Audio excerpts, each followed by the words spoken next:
राधे राधे। आज बात करेंगे पितृपक्ष के विषय में, क्योंकि पितृपक्ष का सही निर्णय नहीं लिया जा रहा है। कुछ लोग कहते हैं कि 18 तारीख से प्रारंभ होगा, कुछ लोग 19 तारीख से, कुछ लोग 17 तारीख से प्रारंभ कर रहे हैं। इसके विषय में सही निर्णय लेंगे कि किस दिन से प्रारंभ होना चाहिए और किस दिन अंत होना चाहिए, कौन कौन सी तिथियों का श्राद्ध कब होगा, इस विषय में आज आप लोगों को जानकारी देंगे। भाद्रपद शुक्ल पक्ष की पूर्णवासी पूर्णिमा, जिसको पूर्णवासी कहते हैं, लोकाचार भाषा में पूर्णवासी कहते हैं, लेकिन है पूर्णिमा। पूर्णिमा से ही श्राद्ध शुरू हो जाता है। बहुत से लोग पूर्णिमा को भी जल देते हैं, पूर्णिमा से ही कार्य शुरू कर देते हैं। पहला श्राद्ध पूर्णिमा को ही करते हैं। विशेषकर यह श्राद्ध नंदी मातामह श्राद्ध कहा जाता है। पूर्णिमा वाला जो श्राद्ध होता है इसको नंदी मातामह श्राद्ध कहा जाता है। तो पूर्णिमा 17 तारीख को श्राद्ध अगर करने वाले हैं, पूर्णिमा को जो श्राद्ध करते हैं पूर्णवासी को, उनका जो श्राद्ध है वो 17 तारीख को मध्याह्न काल में होगा। 17 तारीख को दिन में 11 बजे तक चतुर्दशी है। इसके बाद पूर्णवासी लग रही, पूर्णिमा लग रही है। श्राद्ध में तिथि का होना अति आवश्यक है। मध्याह्न काल में श्राद्ध किया जाता है, इसलिए अगर पूर्णिमा को श्राद्ध होता है तो 17 तारीख दिन मंगलवार को किया जाएगा प्रथम श्राद्ध। अब प्रतिपदा का जो श्राद्ध होता है वो अगले दिन पूर्णिमा 18 तारीख को 8:41 तक है। तो जो श्राद्ध करते हैं उनके लिए, जो सत्यनारायण व्रत कथा सुनते हैं, उनके लिए पूर्णिमा 18 तारीख को है। स्नान दान के लिए भी 18 तारीख को अपना स्नान दान करें, 18 तारीख को ही पूर्णिमा माने। बाकी श्राद्ध वालों के लिए 17 तारीख की पूर्णिमा मान्य है। बाकी स्नान दान के लिए, सत्यनारायण व्रत कथा आदि के लिए 18 तारीख की पूर्णिमा मान्य रहेगी। और 18 तारीख को ही प्रतिपदा लग रही है।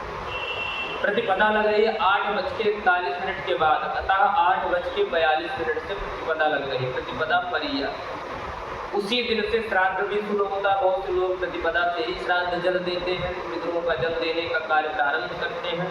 तो श्राद्ध का जो कार्यक्रम है 18 तारीख को, प्रतिपदा का जो श्राद्ध है वो मध्याह्न काल में होगा 18 तारीख।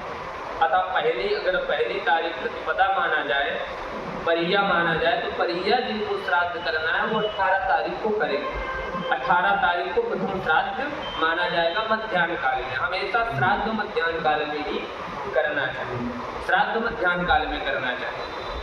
और इसके बाद 19 तारीख को आपका आएगा, तो 19 तारीख को द्वितीया का श्राद्ध है। यानी प्रतिपदा का श्राद्ध 18 तारीख को, 19 तारीख को द्वितीया का श्राद्ध है। और तृतीया का जो श्राद्ध है वो 20 तारीख को है। तो 20 तारीख को तृतीया का श्राद्ध किया जाएगा। चतुर्थी का जो श्राद्ध है वो 21 तारीख को किया जाएगा। पंचमी का जो श्राद्ध है वो 22 तारीख को किया जाएगा। ठीक है, पंचमी का जो श्राद्ध है वो 22 तारीख को किया जाएगा। उसी दिन चंद्र षष्ठी छठ व्रत है। बहुत लोग चंद्र षष्ठी छठ व्रत रहते हैं, उसमें चंद्रोदय का महत्व है। इसलिए अगर चंद्रोदय का दर्शन करना है, चंद्रोदय की चंद्रमा की पूजा की जाती है, तो उस व्रत को अगर करना है तो वो आपको पंचमी युक्त छठ 22 तारीख को है। इसलिए चंद्र षष्ठी मानी जाएगी तो 22 तारीख को मानी जाएगी। और जो श्राद्ध वाली षष्ठी है वो आपको 23 तारीख को मानी जाएगी। छठ जो श्राद्ध वाली है वो 23 तारीख को मानी जाएगी। और जो सप्तमी है वो 24 तारीख को मानी जाएगी।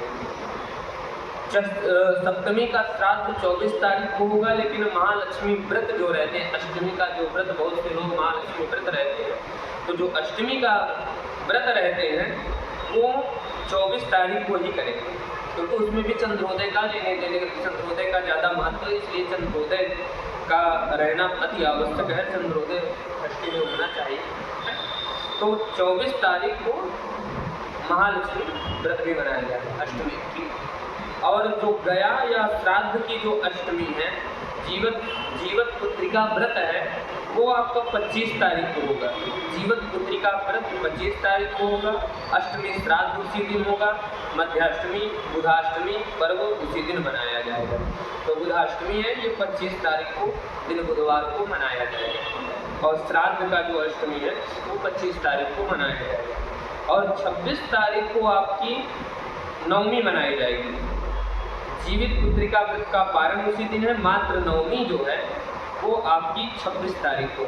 नवमी माता को कहते हैं लोग विदा कर देते हैं ना, मातृ पक्ष समाप्त हो जाता है, इसलिए मातृ पक्ष का जो श्राद्ध है, नवमी का जो श्राद्ध है वो 26 तारीख को मनाया जाएगा।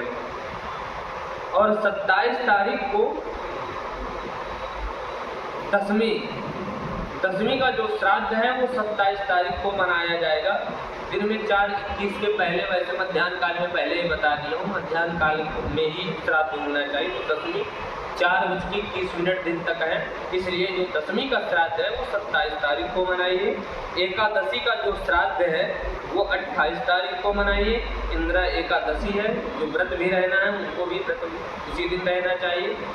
एकादशी शनिवार के दिन 28 तारीख को है। और 29 तारीख को द्वादशी का श्राद्ध मनाया जाएगा। द्वादशी का श्राद्ध जिनको कराना है वो 29 तारीख को करें।